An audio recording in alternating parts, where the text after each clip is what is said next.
King c2, we talked about this also, right? When we have two passed pawns, separated passed pawns, very often we give away one of them and we bet on the other one. And we hope that we're able to distract the opponent's pieces, taking that other pawn. So rook f1, now this pawn is doomed. We have no intention to save it. Instead, we will cut off black's king along the c file, right? Exactly. And here, whatever black plays, as you can see, before they get a chance to cut off us, for instance, we can start now approaching the king. And I think maybe something like this would be black's best chance, but you can see that, somehow it's not the right version here. We talked about two ways of cutting off the king, right? You could cut off the king like this, but you could also cut off the king along rank like this, no? So I think you can maybe play like this. I don't know this exactly. I wouldn't play like that myself because I'm not sure if you win this because I have that check. So I would actually cut you off the other way. Aha, yeah, hi Patriots, nice to see you. I would cut you off the other way. I would cut you off like that instead. I think this is more powerful.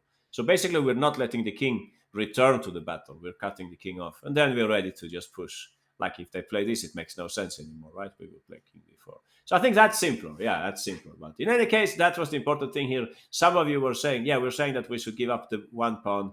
And then now that the rook is not tying our rook anymore, that's another thing we looked at in these sessions, the idea of tying the opponent's pieces to their pawns. But if white plays this, there is simply no space for black anymore. That explains why we should play like that. And then we had rook c5. And we are getting ready to bet on the passed pawn. This pawn, we're cutting off the king. But if you play the other way that you were saying here, rook e5, yeah, I guess it's always good to throw in this move, right? We throw in that move and you have to go that way, I guess, and I take the pawn. I don't think this is winning for the simple reason that you cannot bring in the king easily here, I think. If you play something like rook e8, there should be more than one way to make a draw here. But I mean, what I come to think of is I build a bridge and I ring over the king, right? So I don't think that is a way the white can win this. And another technique might be to cut off white's king or something, but this seems to me like the simplest plan, like f5. And then I should not play rook e4. That's true, but then I can play rook f4 instead. So yeah. Anyway, that was the point here. King c2, getting ready to cut off the king like that with rook c5. So we should continue. So for today, this last installment, the topic will be preventing the opponent's plans, right?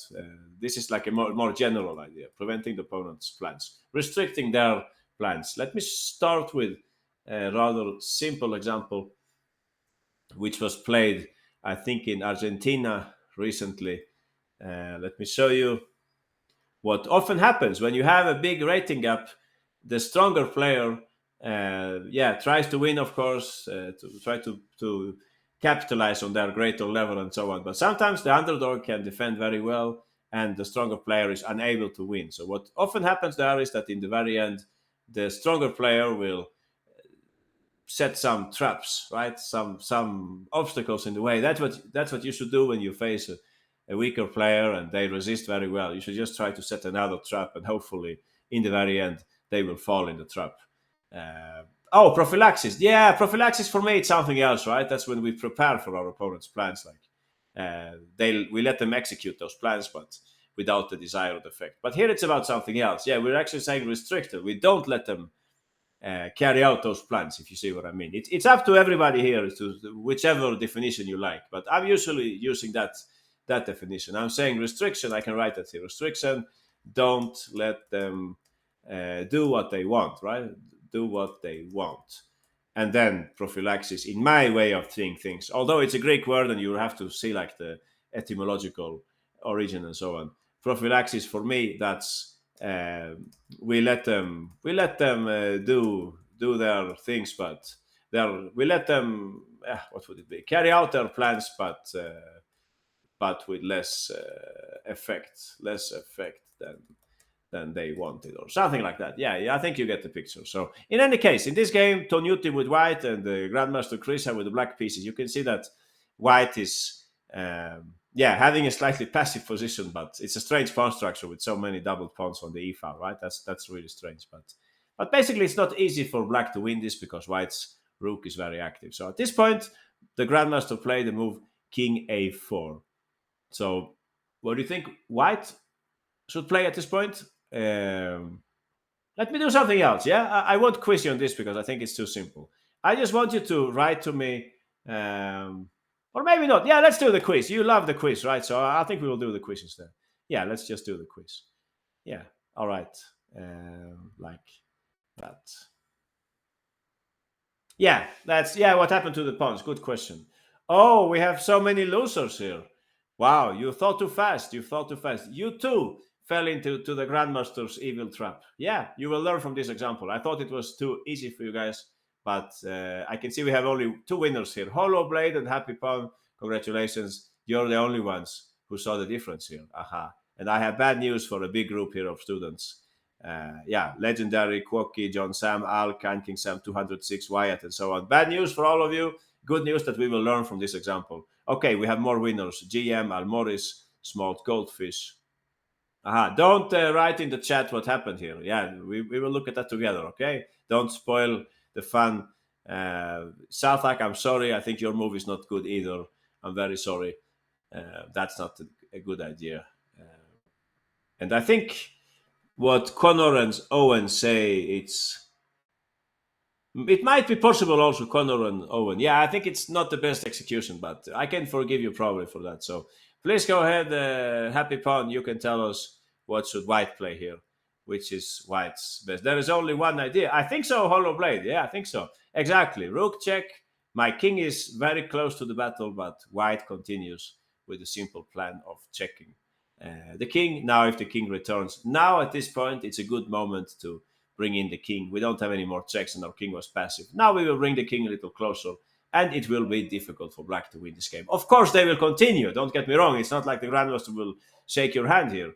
They will, of course, continue to look for some way of fooling you here, tricking you, and so on. But it's not going to be that easy because once the king is here, it's you can see for yourself. Like rook check and king c3, immediately there is the threat of rook c8 and so on. All right. So what was wrong with King D2 then? After let's see if I get this right. King A4. What's then wrong with King D2? That looks like a very nice move to bring in the king and so on. Aha, Hollow Blade. Hollow Blade is making fun here of the rest. Okay, Hollow. Just since you are talking too much or so much, you can show us then. Okay, Hollow Blade will show us why was this a bad idea. Exactly, and that's how the game went. Black unfolded the move c3. At first sight, this is not evident. What on earth are they doing? You would say White is controlling the pawn perfectly, but look what Hollow Blade is doing. And Grandmaster Krisa, they are playing King A3. Now I think everybody understands what's going on here, right? Aha, he will put the king on b2. Then it's over. Then it's definitely over. You can see that black even has the advantage that they can give check and then they can hide the king behind this pawn on c3. So very evil trap used by black in this game.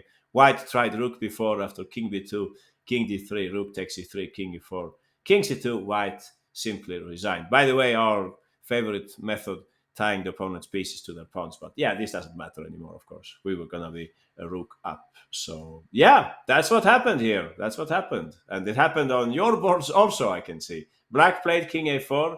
White was perhaps saying, what a silly move. He cannot improve in any way. I will just bring up my king.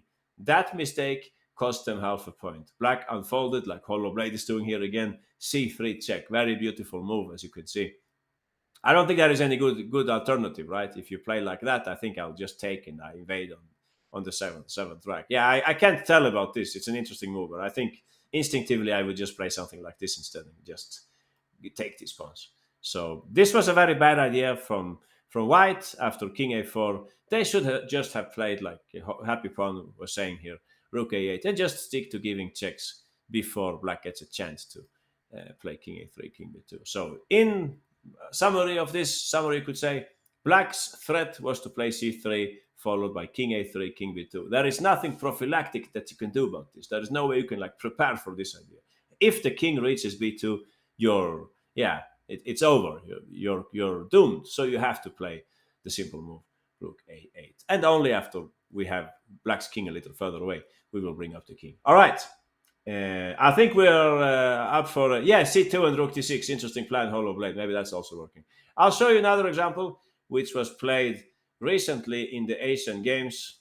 We were talking about that sometimes the underdog defend very well defends very well, and it's difficult for the stronger player to prevail. But sooner or later, very often this happens. There is some mistake due to tiredness or nerves or time travel and so on. And this also happened in this game because one of the best female players on the planet is playing here with the white pieces. We're talking about Hou Yifan. And playing black is also a very strong female player, Asaubayeva. You can see that this is a tricky endgame. Usually you would say uh, rook ending with 2 pawns versus one on the same flank. Most of those are drawn. However, there are some small details. For instance, it would have been better for black to have the pawn on g6, of course, instead of f5. The pawns are split here, right? So not split, sorry. The king is cut off, I was going to say. So it's still a little tricky for black, and white played at this point. Hou Yifan, of course, played the move king f4. Okay, I think we will do this in a slightly different way. I know you love the quiz, but I would like to do two things here.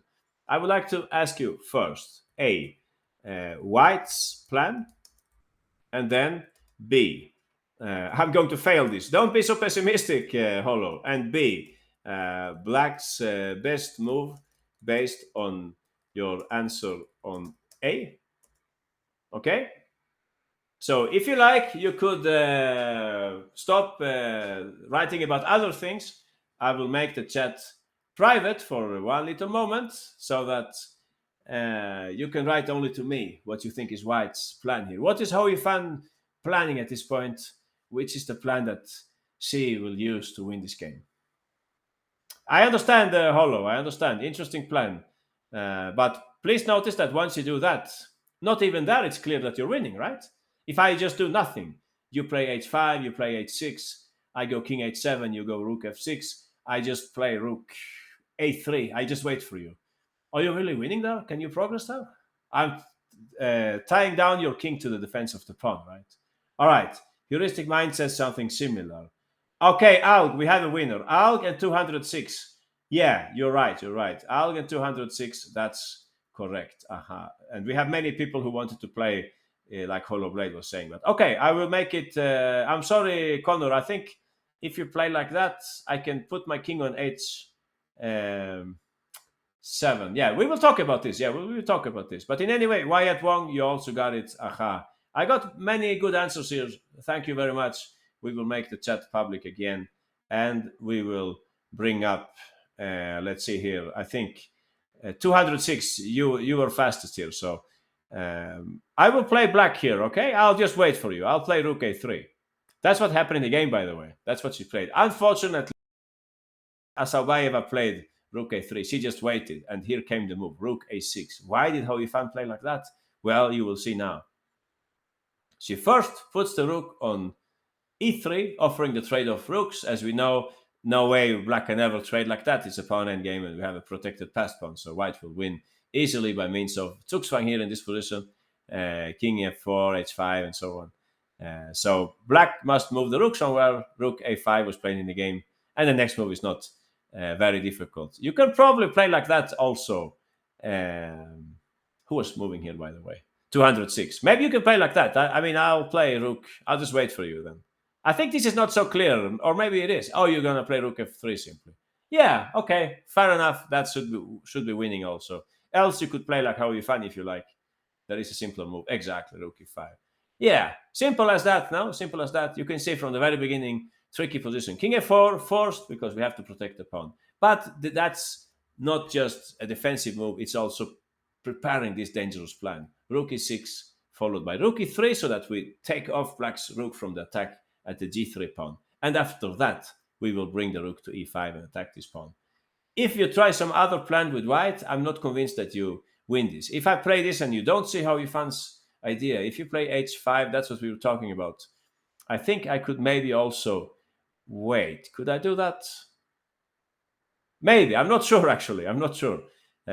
Because if you go h6, I can just wait again. And you can play this if you like, but you don't progress, right? So maybe you could play h5, king h7. You could play rook d5, maybe. Oh, maybe that's stronger then. Okay. Possibly, yeah, possibly. Or rook g6 followed by rook g5. So I will actually, in that case, I will claim that maybe I could go that way instead. Could I do that, or that makes no difference? You're probably right, and you can play rook g6 there. But then I play rook a5. Then I play rook a5. Yeah, I'm not resigning here. I'm not resigning. Yeah, that's what I will play. That's the way I will play. It looks very awkward, but you can see my point. If you play rook g5, I go king f6. You don't progress easily here, right? I have this in the pocket. At the same time, anyone, what happens if white plays king g5? Exactly, Gordon. 1 second, Gordon says f4. Hmm. That's a very good point. Black is able to trade pawns and make a draw, right? So I don't think that second threat is really for real. If I play rook a3 as in the game, if I play rook a3, you go h5. I think I'm making a draw with king f7, but I'm happy to be refuted. If you can refute me here, please go ahead. Maybe rook d5 instead. Is that maybe possible? Maybe that's the way you win then. Yeah, maybe. I don't know what that means then. Maybe it means that I should start with rook a5. I think that's the answer, right? That's the answer. Now we are preventing rook d5 also. I think so. And it's maybe not possible to win this. h6, the king goes here. You see for yourself, right? If you come here now, I can come back, and I'm doing this again and again, always trying to tie you down to the defense of your pawn. What about rook e6, rook e5? Yeah, so that's the plan. That's the right plan.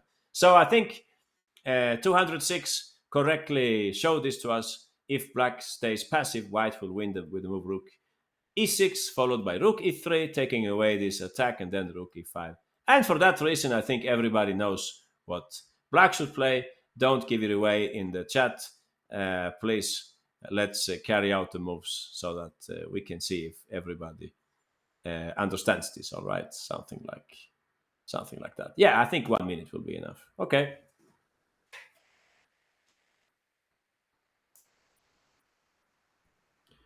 Uh, Brian and Santos, can't I just play rook e6, what we just said, or did I miss something? That's what we looked at, right? You let me carry out the plan here. You let How You Fan carry out her plan. 206, you got it. Little chess player, can I play rook e6 and rook e5? Am I missing something here? Very evident. Okay, we have 3 winners so far. 206, Yugoslavian, Aug, Wyatt, Heuristic Mind, Quocky, Gordon. Okay, many people got this right. As simple as that, we have to prevent this plan.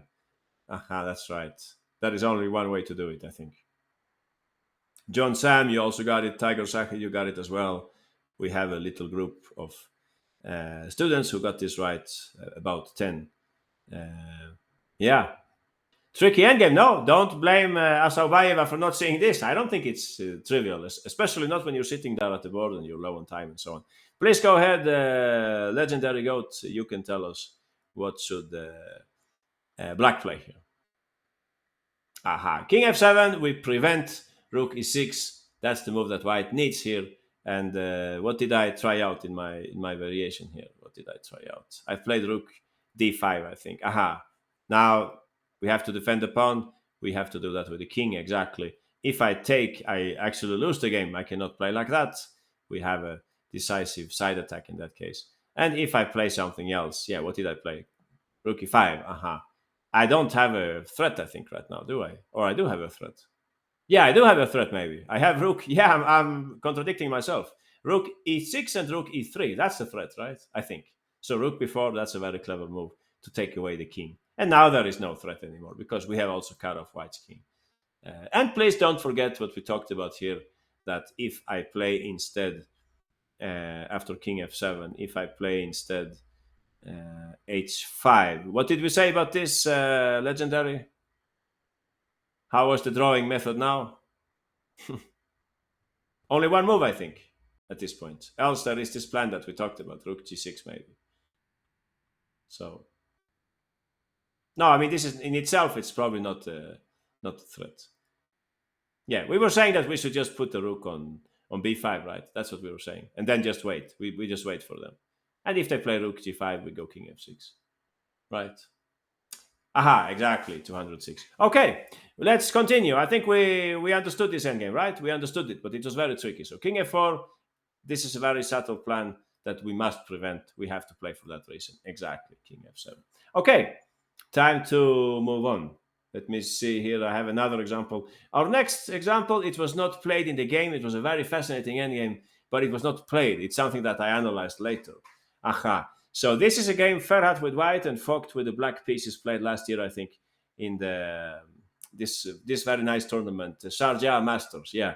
So let me see if we can get this right. We will do in the same way again. Yeah, I'll make the chat private for just a short moment.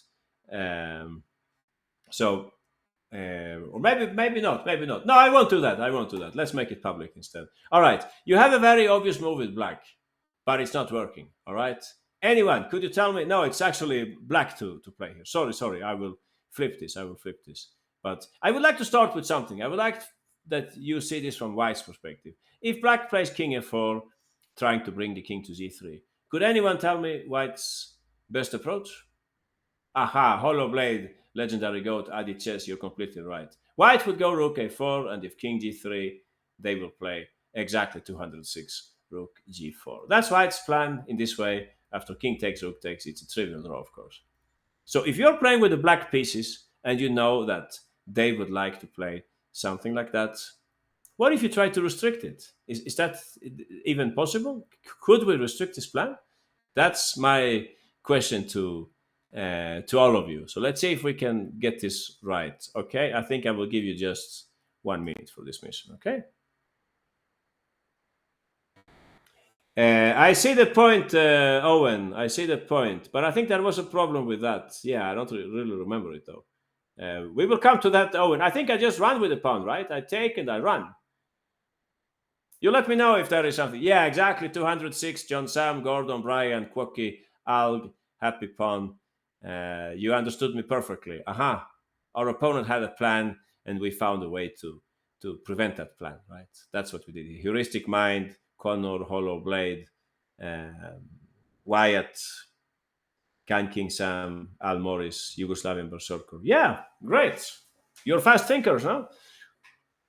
Once you identified White's plan, this was very easy for you. Yeah, I gave you too much time. Okay, I have some more coffee then. If you think in these terms, in the first place, you think about what our opponent has in mind, then it's perhaps simpler sometimes to find the best choices. So please go ahead, the Yugoslavian Berserker. Let's see here. Yeah, okay, thanks, Happy Pawn. Very nice, very kind words from you. Let's see here. Please go ahead, Yugoslavian. What should black play in this position? It didn't happen in the game, unfortunately. Did I give it to the wrong person? No. You can move the pieces. No, rook d4. Mysterious move, you would say. Why on earth are they playing rook d4? Why is the rook going that way? But there is a simple explanation.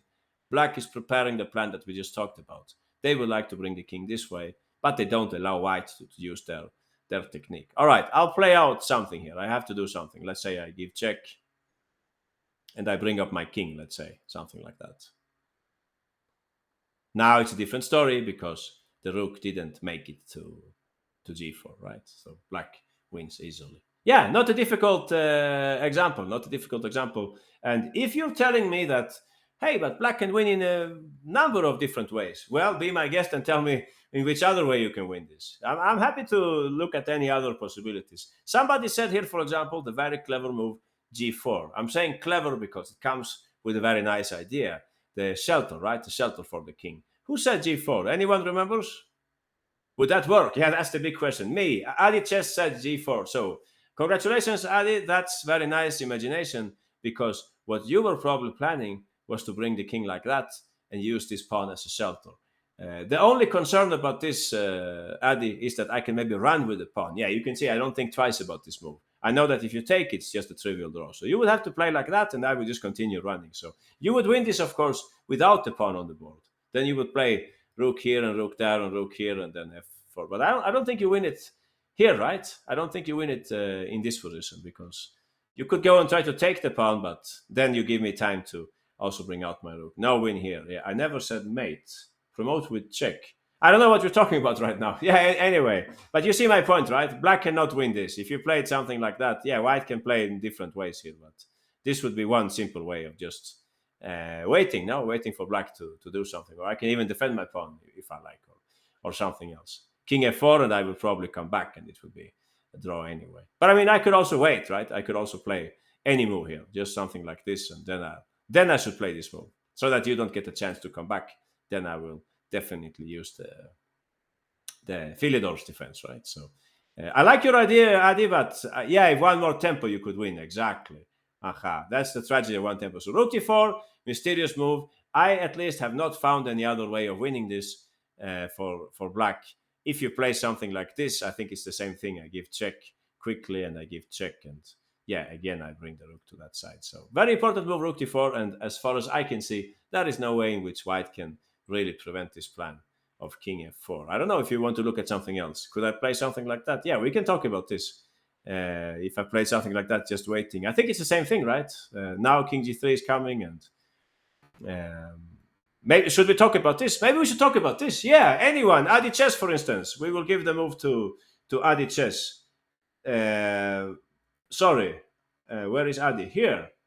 All right, Adi, show us your favorite move. Now there's exactly that's a good occasion. Sarthak, you were asking it's one tempo down or something like that. Now it will actually work, I think. When I take, now we have this sneaky move with the king. Aha. Now they cannot give us check anymore. Their pawn plays against them. Yeah, I have this in my endgame book, by the way. I think in many endgame books you can find it. Shelter, I call it in my book. And if white will have to go back, and I think you're just in time, Adi, right, to carry out your idea. Exactly. My only chance would be to run, but in that case, I think you have maybe two tempi. No, two tempi. I think you're winning by two tempi here, or three, or yeah, many tempi, as you can see. Aha, exactly. And rook h1. So nice. Let's continue then. It's two tempi, exactly. Umbrella pawn says heuristic mind. Yeah, perfect. Umbrella pawn. Call it whatever you like, as long as we're on the same page. Difficult move. Don't tell me this is something simple to see rook d4. You can only discover this move if you actually understand that your opponent has something on their mind. And here you can also see that we can use the restriction method both when we're playing for a win and we're playing for a draw. It's always valid. All right. Should I show you this one also? Yeah, I think so. I'll show you something similar. Another rook endgame. Let's check this one. Rather basic, but I would say very useful. We are playing this time with the black pieces. And here I would just quiz you. You're playing with the black pieces. It's Artemiev versus Ding. I would like to know how black should continue in this game. Aha, let's see if I can get this right. Something like that. Okay, here we go. Black to the pawns go down, right? The pawns. You're playing with the black pieces, no? You're playing with the black pieces. I would like to save this game with black. Can you play like that, Santos? I didn't see that move. Interesting. Maybe Patriot says the same move. What would I play in that case? If I go f6, what happens? Can I go like f6 and king f8, or that's crazy? Everybody wants to play like that. Interesting. Yeah, I think you can't do that. Yeah, in Chess Informant, they analyzed this. Arsovic analyzed this variation, the one that you're saying. How interesting. Everybody's saying that. You should read Chess Informant. That's a very good chess publication. You will find this example there in the famous Chess Informant. All right, we have two winners here, 206 and Heuristic Mind. I think there are some other move orders which will work also. So don't get angry at me if you move the rook one move too far away. Don't play that, Awesome Owen. I think you're getting mated if you play like that. Yeah, I don't think that works. So let's see. Heuristic Mind, you can tell us what should black play here. Aha. We can only find this move if we understand what white's threat was, right? I can try that now. I'll try to carry out the threat, and you can see for yourself this is not working anymore, right? Heuristic. No danger anymore. Aha, we take. Of course, taking with the king makes no sense. You will always make a draw against the g-pawn. So I'll play g6 instead, which would be my big point here, right? But unfortunately, this doesn't work. Aha. And as you can see, this is the moment where we badly need to have a rook on the 8th rank, else we would get mated. So I cannot progress here. I cannot progress. There is no way for white to progress here. The rook will just stay there. Yeah, a8, I wouldn't say it's a golden square. I would say the 8th rank is like the golden area for black's rook. We play rook a8 so that they can't do this. This is their dangerous plan. That's what Ding noticed, right? Obviously, if you play like that, it's also a trivial draw. Here it makes a lot of sense to keep the rook on the 8th rank. I would not move away the rook, by the way, from the edge. No, I would keep the rook there. I would just put the king here. Yeah, this is not easy to. I mean, it's not difficult to understand. We will just wait for white, right? They cannot progress in this position. If they try to swing over the rook, you will just give checks. And if they play like that, you can just come closer and they can't progress. Anyway, right? So that's the right solution. We play something like rook a8. If I try to be clever here, let's say rook e7, what would you play here? To who is heuristic mind? Yeah, exactly. We just wait now. If I offer the trade of rooks, of course, you will say no. Aha. And if I play something like king f8, I think there is still no threat, right? White has no threat in this position, if I'm not mistaken. Or this is maybe a good move. Although I would always be a little careful about that move. But yeah, maybe it works. I think it works, no? Your move. Yeah, f6, I think I can just take on f6. And I think you're not winning. Or you're winning now, maybe, with pawn takes. Yeah, I think maybe you messed it up, heuristic. No? I was told that if you bring the pawn to the seventh rank, you are winning. Or maybe that's wrong then. Or no. I think so, yeah. I think you're in trouble in this position. Like that. And yeah, you cannot keep things under control. Yeah, exactly. And I give check and I can slowly start smoking out my king, right? Like this and so on. So I don't think this is working. No, correct me if I'm wrong. Oh, maybe you're making a draw here. I think I made a giant mistake here. Sorry. Sorry. Yeah, now you make a draw. I made a mistake here in this position. Yeah, anyone who is good with endgames rook like that, right? That must be the right move, if I'm not mistaken. This is a very tricky endgame. Now I know how it works. You go there. There is a curtains, and then you play rook e8, right? Yeah, this is good to know. Something like this, and when they give check, you first do this to them, and then you're ready to play something like that. So that's probably important. Yeah, this is winning, says Hollow Blade. Exactly. So important not to play like I played on my first try here. Important to play the move here. Important to give the rook some more space. That's what we're saying, right? Give the rook some more space. Now we have the threat of rook check and come here. Like if black is waiting, you could give check and you are winning, right? Because you can go this way and you have this sneaky tactic, right? So let's go back to heuristic. You were saying, please go ahead with heuristic. We can do this again. Exactly. So first we wait a little, then we check whether there is a threat. And if the answer is no, there is no threat, what would we play? If there is no threat, we do nothing. Exactly. I think that's how it works. And I think white cannot win this position because now if they go f6, it's a different story because you have the rook in the right place already. Exactly. And it's exactly 206. That's exactly what I was thinking also. So that's the right choice. Now, if you play rook a5, like majority of students wanted to play, this was covered by Arsovich in a chess informant. Maybe we can have a little fun here and we can flip the board, and I will invite you to find the way in which white wins this position. Let's see. Yeah, I'm just following his analysis here. Yeah, let's see, something like that. All right, not very difficult. You get 45 seconds. Hello, because what did I miss? Yeah, I don't know because I don't know when you left. But yeah, maybe you can tell somebody else to resume for you what we looked at here. So okay, great work by L. Do you win like that, L, or I play? Oh, I got some other answers here. Interesting. Is that winning? Can King Sam, Happy Pawn, and GM? Is that winning? If I go King H6, yeah, I have to go King H6, right? I don't think that's so simple. But okay, we will see. We will see. Maybe you're right. You want to play F6 maybe next turn. Is that so? But then I have Rook F5, right? Gordon, you're the only winner. Congratulations. Okay, one lesson that we can learn from this, regardless of the solution, is that few pieces on the board, still high complexity, right? Let's check Gordon's answer, the only student who found this with the white pieces. Please go ahead, Gordon. How was the variation here? F6 looks like a blunder. We're giving away the pawn for nothing. Time to shake hands. No, says Gordon. We will continue to play. King F8, as you can see. Now, this is a big threat here. Black has no real way of defending. Rook B5. Yeah, strange they didn't play Rook A5, but yeah, never mind. Small details. And the last move is important. Now, we play F7 so that we can bring out the king. No way they can make a draw here because they need this square for the king. They don't get it, right? If check, there is not this move, king G7. So this is going to be a draw. Aha. So yeah, we can't play like that. And I think there is no other way. There is no other way. If you play, how did we get here? Rook A5. If you play G6, King H6, I don't think you win here.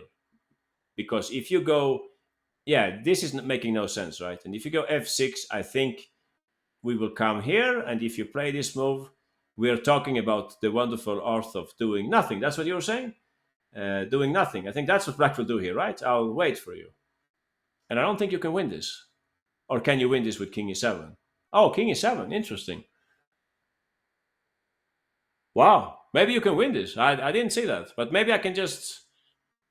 Anyone who understands this, would you give check? Oh, you take with the G. Oh, I'm very silly. Yeah, sorry, I didn't see that. Oh, you take with the G simply. I see. And if the king comes here, what happens next? You go for a side attack now, or what?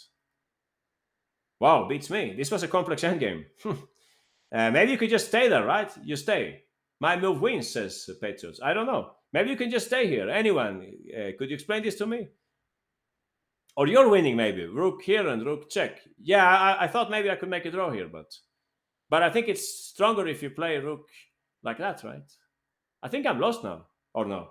You have this move in the next turn. So this looks terrible for black. Wow, how interesting. So I don't know the answer. I don't know the answer. If you play f6, I thought this was a draw, but maybe I'm wrong then.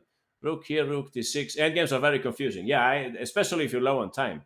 Um, but I failed to see if this is really like a threat. Also, there is a theory here. I have a theory. Could I play something like this and then just give up the pawn and make a draw anyway? Like king here and you queen. That's something to look into also, right? Something like that. I get the feeling that white is faster, no? Yeah, white is much faster, right? You put the rook in the back and you bring up the king like that. Yeah, no way black can save this, right? No way. It's always one tempo, I think. It's always one tempo. Also this time it's one tempo. Yeah, no way, right? So white's in time, Doretsky. Yeah, exactly. That's important. No, always the rook in the back, please. So anyone, how will we solve this mystery? That's very funny, no? Very funny that white could actually win this position. You wouldn't believe that. The pawn and king needs to be in g4 or h4, pretty sure. Yeah. I don't give up on this one yet. I don't give up on this one. Is it really impossible to make a draw here? Wow, that's funny, no? I think, but g takes f6. You were saying g takes f6 and then g7 and rook g5. Yeah, maybe. I don't know. What did we say about this one, by the way? I don't remember anymore. What did we say? Because if you play like g7, I see. You play g7. Yeah, you're screening. Oh, sorry. Yeah, total mental blackout. Yeah, I cannot play like that, of course. I need to move my rook first.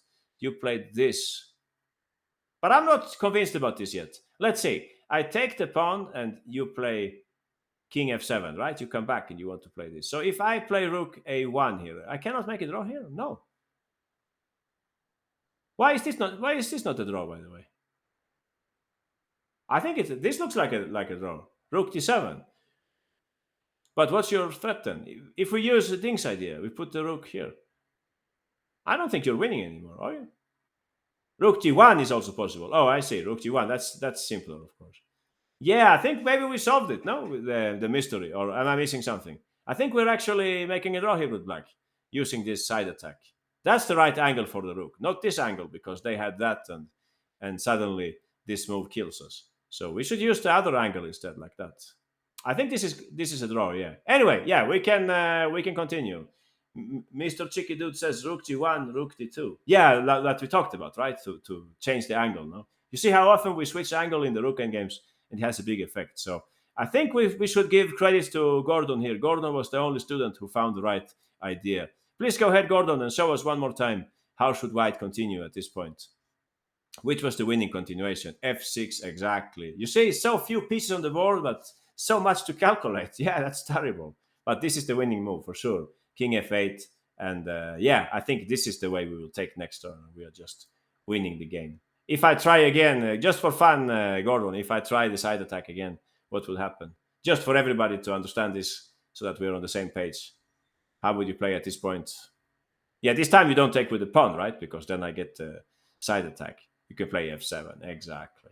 And this, what we talked about, if the check that is like that. I wonder if you could also take with a rook and win, but maybe not. Maybe this is not winning anymore.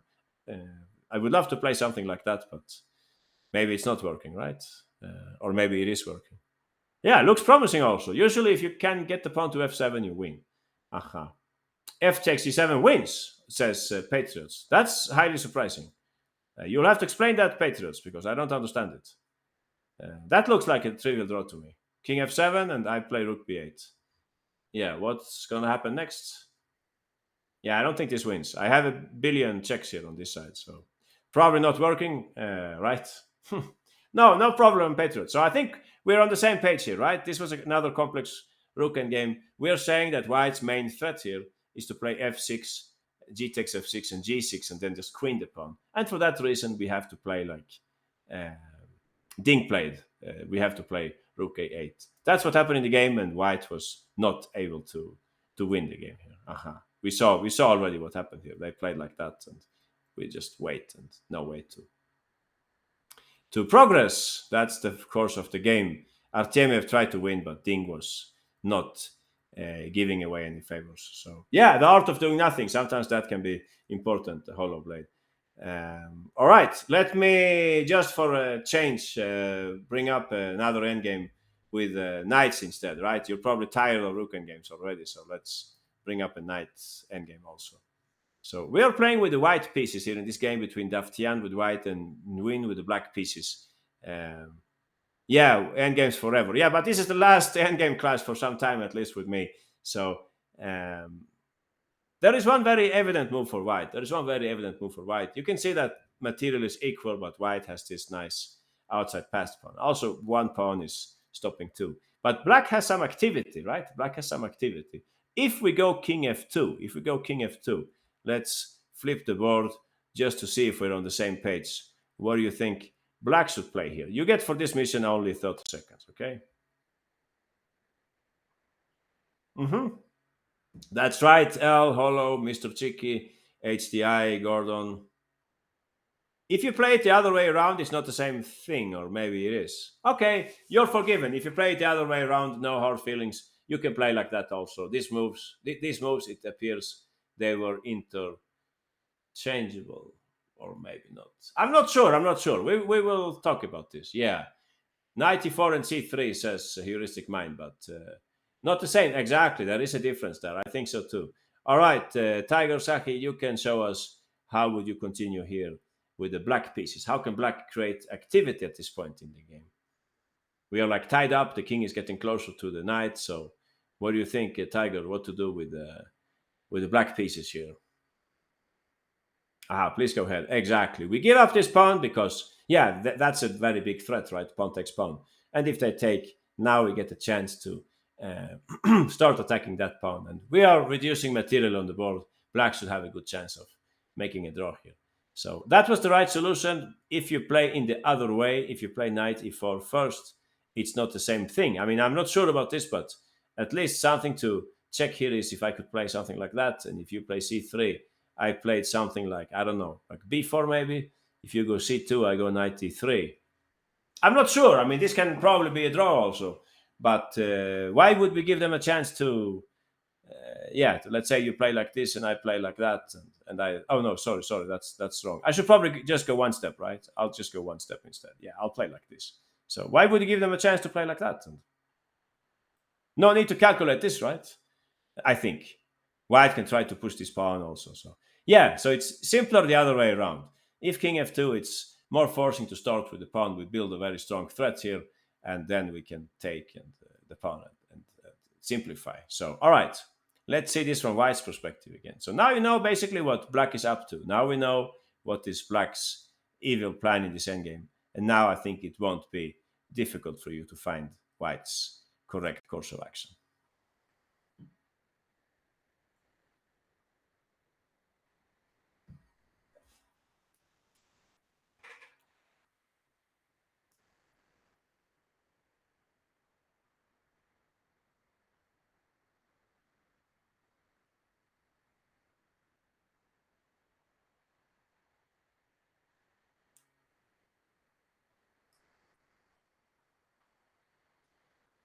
All right, Brian and GM, you're right. I think that's the best way of playing. Okay, knight f3, very interesting, but I will not trade knights. Forget about that. I will never trade knights in this position. Those of you who told me knight f3, I won't do that. if you go h4, I think that's an interesting move. I will play king g7 in that case. I looked at that also. I go king g7, I approach the pawn with my king. So we have four winners here: Ryan, GM, Alg, and Almoris. You're the lucky winners here. You found a way to dominate the black knight. That's what you're talking about here. Sometimes we can arrange the knights on the same color, squares of the same color, with a dominating effect. So please go ahead, Brian, and tell us what should white play here. We start with knight e7. We are bringing this knight to c5, where it will dominate black's knight. Black played king f7 to keep close to the white pawn. Now we can carry out our idea. We don't let them play knight e4 anymore. I mean, first I have to take care of this pawn. And now, since there is not this idea anymore of c3 and knight e4, we safely bring our king towards the knight. So that's what happened in the game. Black does not have a good answer to this move. King b1. Oh, you played knight b6. Interesting. Knight b6. If you play that, you're not threatening anything, right? If you play like that. I don't know. Can I just come back, or I can play something like king g6 maybe? And if you play king f2, I will definitely use the same trick again, right? So that's maybe not so convincing. Knight c5 also wins the tempo. He played king f2 here, Armenian Grandmaster. After knight b1, he played, interestingly, again, he didn't allow black to play c3. Anyone, what do you think he played? Aha, you're right. Heuristic Mind and Hollow Blade on L and so on. Knight a4. Again, the dance of the knights, right? Both knights are dancing now to the light squares. Knight a4. Black played king f6, and here white played a very precise move. You can play in different ways. It was possible to bring up the king, but white found a very forcing way of playing. Aha, they played knight c3, because actually the knight is trapped. If it goes back, it's trapped now, in the sense that black would have to play knight e4, the move that they would never like to play, of course, and we would just take and bring in the king and use this pawn. And yeah, win the game, right? Because we have this outside passed pawn. Or maybe you can win by zugzwang. Yeah, it's up to you. There are several ways to win this. Maybe this is the simplest way, something like that, to make them play e5 and then take it and deflect black's king. So very nice technique by white in this game. They started with knight e7 check, so that they can put the knight on c5, and after that they have neutralized black's plan and they can bring the king closer. Aha. I don't know if there is anything else to say about this. Yeah, if you played h4, I mean, I understand the move, of course. I also thought about this move, but I think black would go king g7, and they can actually exploit that move in a way. They can try to bring the king a little closer. So I think it's better not to touch the h-pawn for now. Yeah, I think that's it, right? All right, I'll bring up my next example then. So please notice this pattern, no? Or should I? All right, just for fun, just to make sure we're all on the same page. Let's request this, just for me to make sure that we're all thinking in the same way here. You will have to play out the whole variation. Yeah, all right. You get only 30 seconds, okay?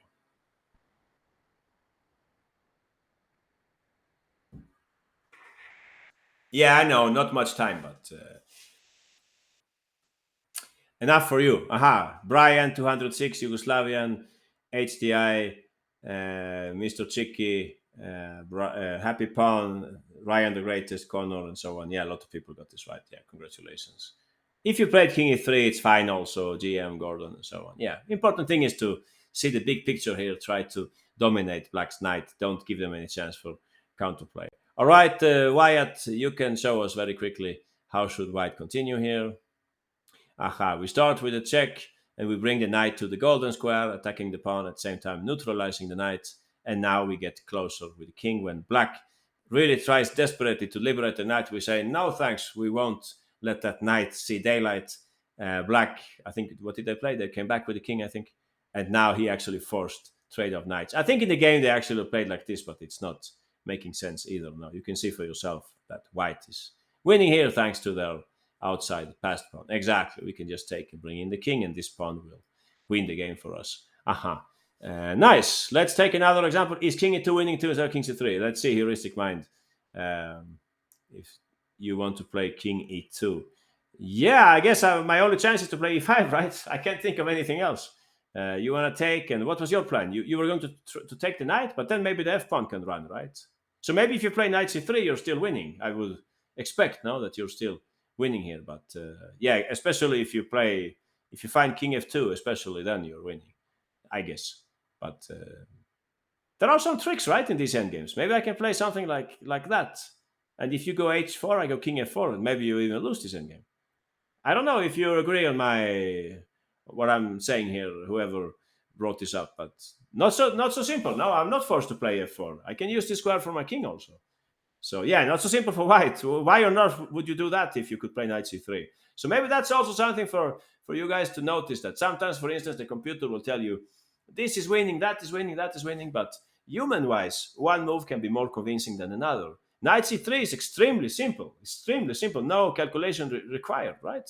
So just take, and you have the advantage that you get to play king e3 before they play king f4. So even if the other would be winning also, this one is much more practical. Less calculation is required, which is what we want when we're low on time. So please try to be a little practical. And if you check a game with a computer, don't get confused by the fact that they will say that everything is winning. For the computer, everything is winning easily, but not for us. We should try to find the most practical approach. All right. Yeah, computers are very annoying when given variation. I agree, Al, especially when they repeat the move. They repeat once and then they go back, things like that. It's tricky to understand the engine evaluations. They never list them in order of difficulty, as I would like. They list them in the order of strength. Like that's what they're always doing. Anyway, let's continue. So here we're playing with the black pieces in this game between Garayev and Asadli. So white has just played the move Rook AD1. All right. I will make the chat private for just one moment. They repeat because it seems they have programmed the computers to get some extra advantage if they repeat once. Yeah, I don't understand that. So, two questions here. Two questions. Yeah, repeating is better than not repeating. I don't know. Let's come back to this topic. So, question one, White's idea, and question two, Black's best move at this point related to A. So white has just played rook d1. By the way, you can see it's a white pawn on h6 and it's a white king on h7. It's a funny position, right? The king is close to queening, but at the same time, as soon as they try to escape, black will check them. It's not so easy for them to get out of there. And at the same time, you can see that black has passed pawns in the middle. Aha. White's idea, interesting. Yeah, you're right, L. Exactly. Aha, you're right. That's a very good way of putting it. Okay, I will make it public again. Exactly, kind King Sam, you're completely right. So L was one of the fastest here. Let us know, L, what is your move in this position with the black pieces? We play a5. And if I go a3, insisting, what would you play, of course? Almost like some kind of strategical. You can imagine some King's Indian where white forgot to play b3 first and black fixed his weaknesses. That's exactly what would happen here. If you play something else, like King f6, just to see if we're on the same page here, everyone, could you please tell me which move should white play here? I will give you only 15 seconds to see if you're on the same page. Aha, King Sam, Happy Pawn, Al, Wyatt, Mr. Chicky, Yugoslavian. You're completely right. That's what we talk about. Activity in the endgame. White needs to create activity. Please go ahead, Al Morris, tell us what should white play in this position. They need to create activity for their pieces, which would be their best move. Did I make some mistake? Sorry, maybe I forgot to do something here. What did I play? I played King f6, right? Yeah, we're waiting for Al Morris, but no answer from Al Morris. Okay, Mr. Chicky Dude, you can tell us what should white play here, please. Let us know b4. That's exactly what they should play. And pawn takes. You can see that already black, I think, is nervous in this position. Now suddenly, if the rook can come here, they can maybe liberate the king somehow, right? So that's tricky for white. They don't want to. Black doesn't want to allow this. So for that reason, they played correctly a5. This is a very clever move because we don't let them play b4 and they stay passive. What happened in the game? They played at this point b3, slowly preparing this plan, I think.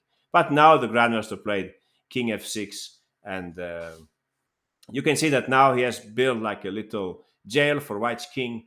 If King g8, anyone, what would Black play here? Very tricky move. Exactly, yeah. King g6, and we have a double threat of taking the pawn and mating. So White is very much restricted here, and you can see that Black is already thinking about starting to take these pawns. They played in the game g3, Black played Rook e6, good technique. They are getting ready to play king g5, targeting the pawn on h6. Rook c1, rook c6, protecting that pawn, a4. And now, finally, yeah, white didn't have so many good moves here, right? Now, finally, he played here the move d3, betting on the passed pawn. And then he brought in the king and he went on to win. So as simple as that. Or maybe not so simple. But yeah, I like this example. It was interesting. Now you would expect black to play something like king f6 or maybe rook f5 or rook e2, but he actually played a5.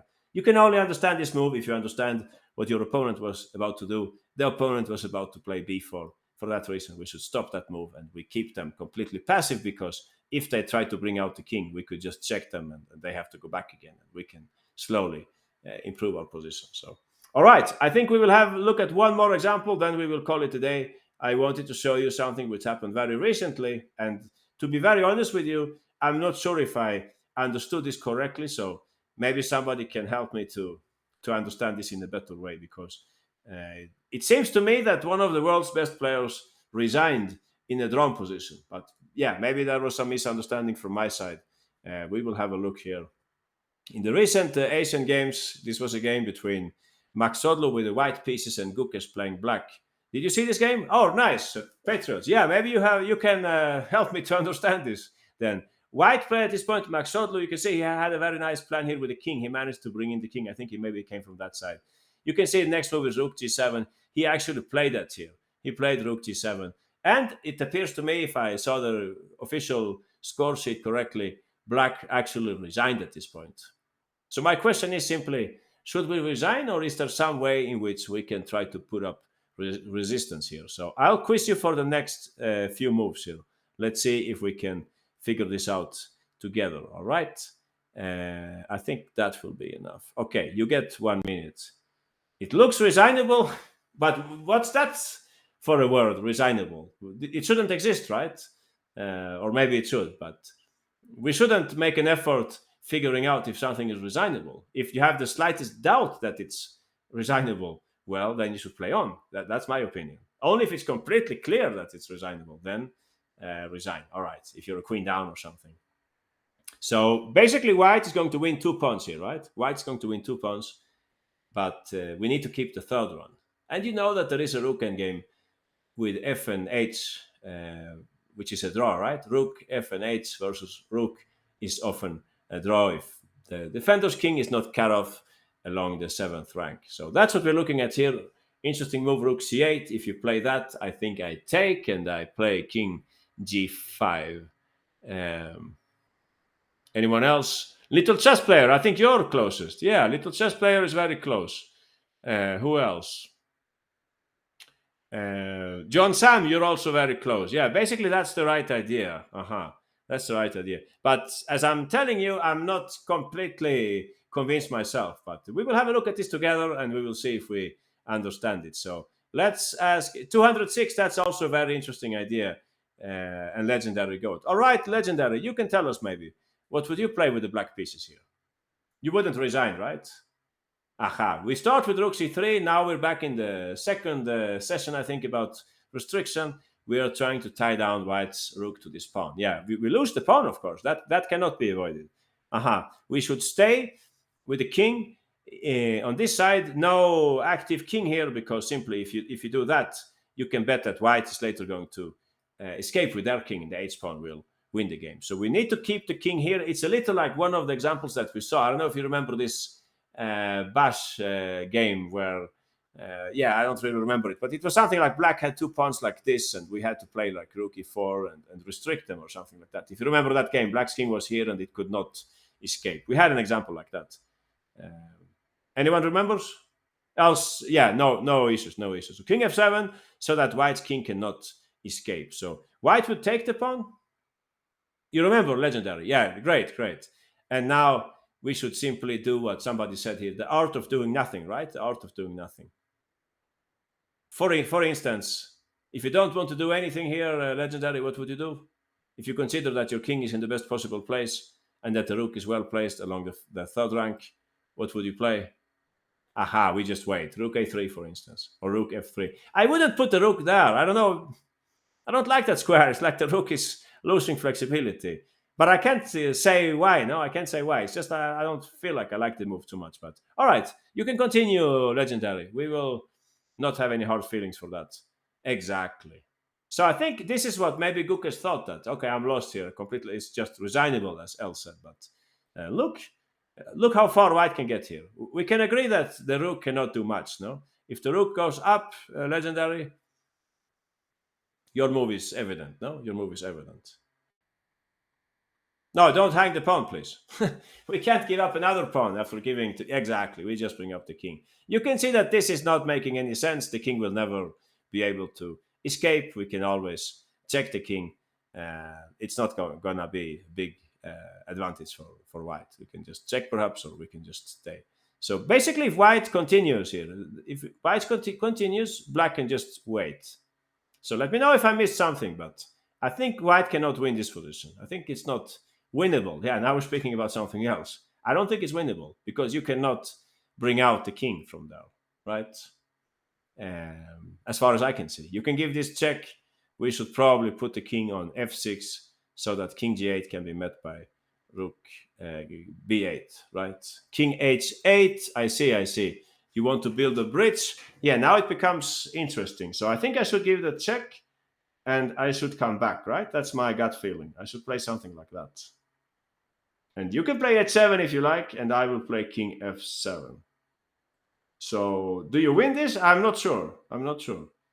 It seems to me that you're still tied to the pawn, right? And also you cannot just do anything. I can give check and I can just come back. So